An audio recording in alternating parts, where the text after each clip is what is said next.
Mhm.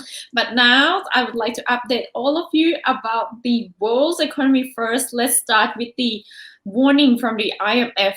As the IMF warns developing countries from the rapid Fed rate hikes and Omicron fast spreading that could cause economic turbulence.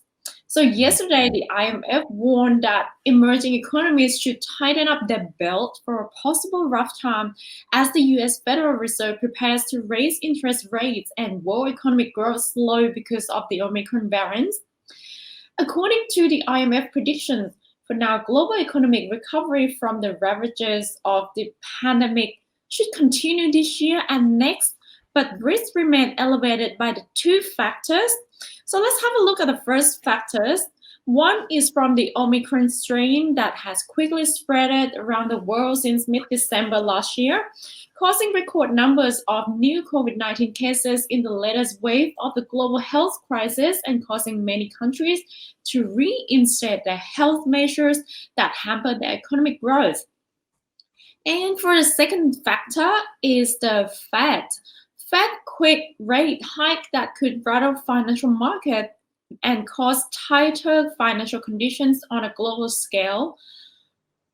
Higher interest rates mean that financing costs for some emerging economies with the dollar-dominated debt will rise. So the risk is that will be a slowing of demand and trade in the United States, as well as capital flight and a depreciation of the dollar in the markets of emerging countries.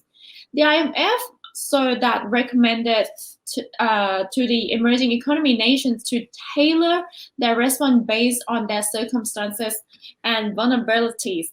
But however, meanwhile, in ASEAN, which most countries are developing countries, in contradictions to the IMF warning, actually. So, according to Nikkei Asia, economists have upgraded growth forecasts for major Southeast Asian countries this year, driven by election-related spending in the Philippines and the reopening of Thailand's tourism industry, and also hopefully Thailand's elections.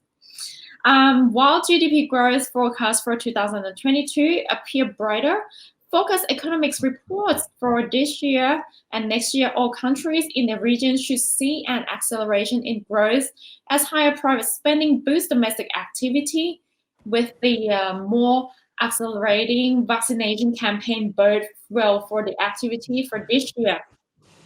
However, meanwhile, in Thailand, the Commerce Ministry is maintaining its headline inflation forecast in the range of 0.7% to 2.4%, which the average is around of 1.5% for this year, despite sharp rise in the prices of fresh food such as pork, vegetables, eggs, cooking oil, rice, or even curry, and the newly added to the list yesterday was duck.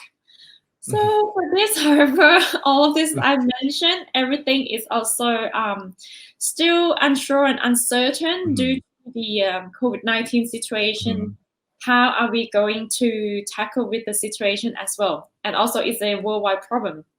A lot of stuff there.